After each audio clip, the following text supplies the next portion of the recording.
വിശുദ്ധ അമ്മയ്ക്കും തിരുക്കുമാരനും ആദ്യമായിട്ട് നന്ദി പറയുന്നു. എൻ്റെ പേര് ലീല നാരായണൻ. ഞാൻ കൂത്താട്ടുകുളത്ത് നിന്നാണ് വരുന്നത്. ഞാൻ 2022 ജൂൺ മാസത്തിലാണ് ഞാൻ കൃപാസനത്തിൽ വന്ന് ആദ്യമായി ഉടമ്പടി എടുക്കുന്നത്. അത് കൃപാസനത്തിൽ വരാനുള്ള കാരണം എൻ്റെ മോൻ്റെ കൂട്ടുകാരൻ വീട്ടിൽ വന്നപ്പോൾ അവരുടെ അമ്മയ്ക്കിങ്ങനെ ക്യാൻസറിൻ്റെ അസുഖമാണെന്ന് പറഞ്ഞു. അവർ കൃപാസനത്തിൽ ഞങ്ങൾ പോയിട്ട് വരുവാണെന്ന് പറഞ്ഞു. അപ്പം എനിക്ക് ആർത്രൈറ്റിസ് രോഗം കൊണ്ട് ഞാൻ അമൃതയിലെ ചികിത്സയിലിരിക്കുന്ന സമയമാണ്.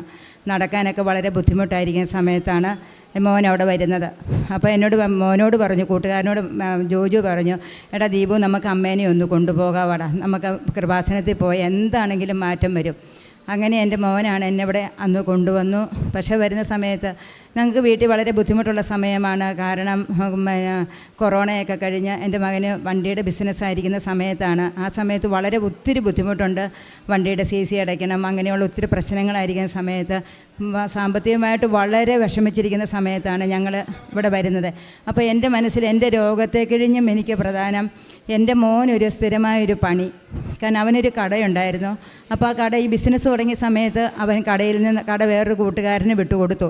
അങ്ങനെയാണ് ആ കൂട്ടുകാരനെ ആ കട ഏറ്റെടുത്തു. അങ്ങനെയാണ് പുള്ളി ബിസിനസ്സിലോട്ട് ഇറങ്ങിയത്. അപ്പം ഞാൻ അന്ന് ചിന്തിച്ചു, ഇവിടെ വന്നിരുന്ന ആദ്യത്തെ ഉടമ്പടിയിൽ ഞാൻ വെച്ചത്, എൻ്റെ ദൈവമേ, അവിടെ ചെന്ന് കഴിയുമ്പോൾ എൻ്റെ മാതാവേ, എൻ്റെ മോനെ അവൻ്റെ കൂട്ടുകാരൻ വിളിക്കണം, ചേട്ടായി വീട്ടിൽ ഇരിക്കുമല്ലേ, ഇപ്പം വണ്ടിയുടെ ബിസിനസ് ഇല്ലല്ലോ, ഇങ്ങോട്ട് വാ ചേട്ടായി എന്നൊന്ന് വിളിച്ച് പറയണം. ഞാൻ ആദ്യത്തെ എൻ്റെ മനസ്സിൽ സങ്കടം അതായിരുന്നു. ഞാൻ ഇവിടെ നിന്നെല്ലാം ഉടമ്പടി വെച്ചിട്ട് ഞാൻ വീട്ടിൽ ചെന്നു. പിറ്റേ ദിവസം പോയി 3-ാമത്തെ ദിവസം കൂട്ടുകാരൻ വിളിക്കുവാണ്, ദിവ്ചേട്ടായി അവിടെ എന്തെടുക്കുവാണ്, ദിവ്ചേട്ടായി കടയിലോട്ട് വാ, അവിടെ ഇരിക്കുമല്ലേ, ഇങ്ങോട്ട് വരാൻ പറഞ്ഞു.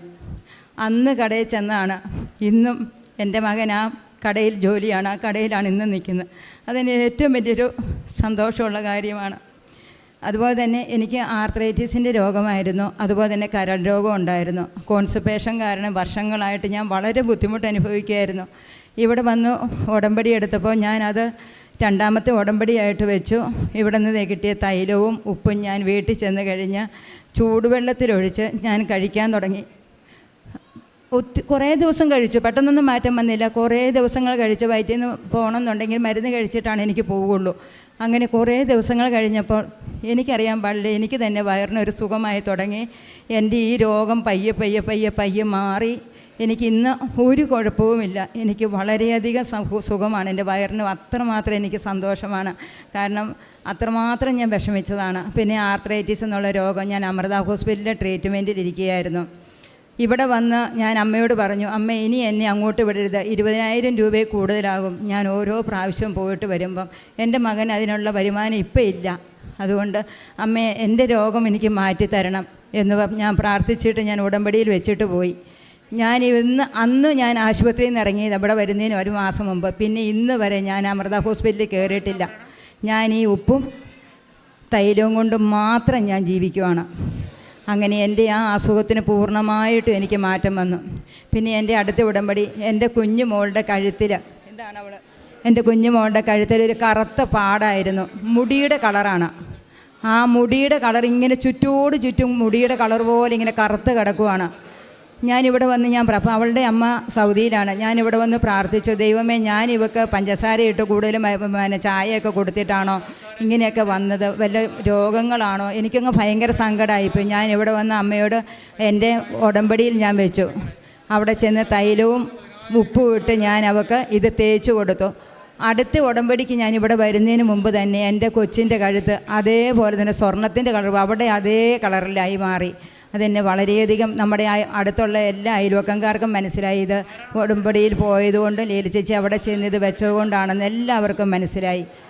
അടുത്തായിട്ട് ഞാൻ ചെയ്തത്, എനിക്ക് വീടുണ്ടായിരുന്നു, പക്ഷേ ഓടിട്ട വീടായിരുന്നു. ഒരു മഴ പെയ്ത് കഴിയുമ്പോഴത്തേക്കും മുഴുവൻ നനയുമായിരുന്നു. അപ്പം ഞാൻ അമ്മയോട് പറഞ്ഞു, അമ്മേ, ഈ ഓടിട്ട സ്ഥാനത്ത് എനിക്കൊരു ഒരു വീട് തരണം അമ്മയെന്ന് പറഞ്ഞു. എനിക്കിന്ന് അമ്മ വാർത്ത വീട് തന്നു. അതിലും അമ്മ എന്നെ അനുഗ്രഹിച്ചു. ചോദിച്ചതെല്ലാം എനിക്ക് അമ്മ തന്നു. അത് കഴിഞ്ഞ് ഞങ്ങൾക്ക് കിണറിൻ്റെ അകത്ത് വെള്ളമില്ലായിരുന്നു, കുഴക്കിണർ അടിച്ച ശകലിച്ചേ കയറി വരുള്ളൂ. അപ്പം ഞാനൊരു സാക്ഷ്യം കേട്ടപ്പോൾ ഒരു ചേച്ചി പറഞ്ഞു, നമുക്ക് കിണർ വെള്ളം ഇല്ലാഞ്ഞിട്ട് അവർ വെള്ളം കുറഞ്ഞപ്പം അവർ സമ്മതിച്ചില്ല, അപ്പോൾ ഉപ്പും നമ്മുടെ തേൻ കൊണ്ടൊഴിച്ചെന്ന് പറഞ്ഞു. ഞാനും ഇതുപോലെ തന്നെ നമ്മുടെ കിണറിന് ചുറ്റും വിശ്വാസ പ്രമാണം ചൊല്ലി ആ തൈലവും ഉപ്പും തേനും എല്ലാം ഞാൻ തൂത്തു. ഇപ്പം എനിക്ക് 1 മണിക്കൂർ കൊണ്ട് അടിക്കേണ്ട കിണറ്റിൽ നിന്ന് കിട്ടുന്ന വെള്ളം 10 മിനിറ്റ് കൊണ്ട് നമ്മുടെ ടാങ്ക് നിറയും. അത്രമാത്രം സ്പീഡിലാണ് വെള്ളം വരുന്നത്. അതെനിക്ക് വളരെയധികം സാക്ഷ്യമാണ്. എൻ്റെ ഏറ്റവും വലിയൊരു ആഗ്രഹമായിരുന്നത് വെള്ളം കിട്ടാനായിട്ട്. ഇത്രയുമാണ് എനിക്കിത് ഉടമ്പടി വെച്ചിട്ട് കിട്ടിയ എൻ്റെ അനുഗ്രഹങ്ങൾ. പിന്നെ ഞാൻ ഇവിടെ നിന്ന് കിട്ടുന്ന പേപ്പർ കാര്യങ്ങൾ എല്ലാം ഞാനിങ്ങനെ എനിക്ക് ആദ്യമൊക്കെ ഭയങ്കര മടിയായിരുന്നു കൊടുക്കാൻ. പക്ഷേ പിന്നെ എനിക്ക് ഒരു കുഴപ്പമില്ല. ആശുപത്രിയിലെല്ലാം ഞാൻ കയറി ഇറങ്ങി ഓരോ ബെഡിൻ്റെ അടുത്ത് നിന്ന് എല്ലാവരോടും പറഞ്ഞ് വിശ്വാസ പ്രമാണം ചൊല്ലി ഞാൻ എല്ലാവർക്കും കൊടുക്കും. അങ്ങനെ അപ്പം പിന്നെ ആയപ്പോൾ എന്നെ അവർ കാത്തിരിക്കുമോ, അയ്യോ ചേച്ചി വന്നില്ലല്ലോ, പേപ്പറുമായിട്ട് വന്നില്ലല്ലോ എന്നും പറഞ്ഞ് അങ്ങനെ പോലും ഞാൻ എല്ലാ ആശുപത്രികളിലും കയറി ഇറങ്ങി കൊടുക്കും. പിന്നെ നമ്മുടെ ഇവിടുത്തെ പ്രതീക്ഷാഭവൻ എന്ന് പറഞ്ഞ ഒരു അനാഥമന്ദിരമുണ്ട് ഈ പ്രായമായവരുടെ. ഒരു ദിവസത്തേക്ക് 10 കിലോ അരിയാണ് അവർക്ക് 40 പേർക്കുള്ള ആഹാരം. ഞാൻ അത്രയ്ക്കുള്ള ഓരോ മാസവും ഞാൻ അരി മേടിച്ച് അവിടെ കൊണ്ട് കൊടുത്ത് അവരോടൊപ്പം പച്ചക്കറിയൊക്കെ കൊണ്ടുപോയി അവിടെ അരിഞ്ഞ് പിറക്കി ഞാനും അവരോടൊപ്പം ഇരുന്ന് പണിയാനൊക്കെ കൂടി ഞങ്ങൾ അങ്ങനെ എനിക്ക് പറ്റുന്ന രീതിയിലെല്ലാം ഞാൻ പ്രേക്ഷിത പ്രവർത്തനവും ചെയ്യുന്നുണ്ട്. എനിക്ക് എൻ്റെ അമ്മ മാതാവ് തന്ന അനുഗ്രഹങ്ങൾ എന്തൊക്കെയാണെങ്കിൽ കോടാനുകൂടി അനുഗ്രഹങ്ങൾ എനിക്ക് ഇതിൽ കൂടുതൽ ഒത്തിരി അനുഗ്രഹങ്ങൾ എനിക്ക് തന്നിട്ടുണ്ട്. പക്ഷേ ഇതാണ് എൻ്റെ പ്രധാനപ്പെട്ട അനുഗ്രഹം. ഇനിയും എനിക്ക് അമ്മ അനേകം അനുഗ്രഹം തരും, എനിക്ക് നല്ല വിശ്വാസമുണ്ട്. പരിശുദ്ധ അമ്മയുടെ മധ്യസ്ഥതയിലേറെ പ്രത്യേകിച്ച് ഈ ഒരു ഉടമ്പടി സാക്ഷ്യത്തിൽ ഒരു സൗഖ്യങ്ങളുടെ കാര്യമാണ് കൂടുതലും പറയുന്നത്.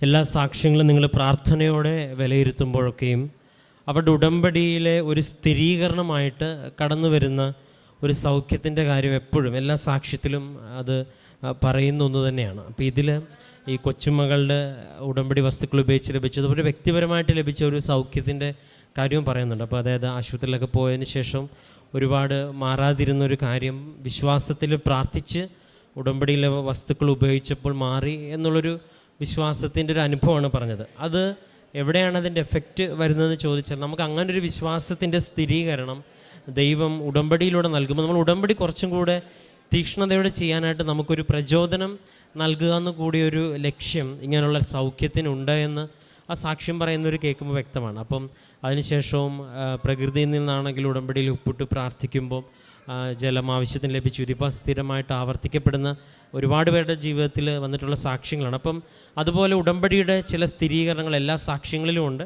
ഏറെ പ്രത്യേകിച്ച് ആ ലഭിച്ച അനുഭവത്തിൽ നിന്ന് തൻ്റെ കഴിവിൻ്റെ സാഹചര്യത്തിനനുസരിച്ച് ചെന്നെത്താൻ പറ്റുന്ന സ്ഥലങ്ങളിൽ പോയി സഹായിക്കുവാനും അത് വളരെ സന്തോഷത്തോടെ ചെയ്യാനും ഒക്കെ ശ്രമിച്ചു എന്നുള്ളതുമുണ്ട്. വേറെ പ്രത്യേകിച്ച് പരിശുദ്ധ അമ്മ വഴി നൽകിയ എല്ലാ അനുഭവങ്ങൾക്കും ഉടമ്പടിയിലൂടെ ലഭിച്ച ജീവിതാനുഭവങ്ങൾക്ക് നമുക്കെല്ലാവർക്കും കരങ്ങളടിച്ച് ദൈവത്തിൻ്റെ നാമം മഹത്വപ്പെടുത്താം.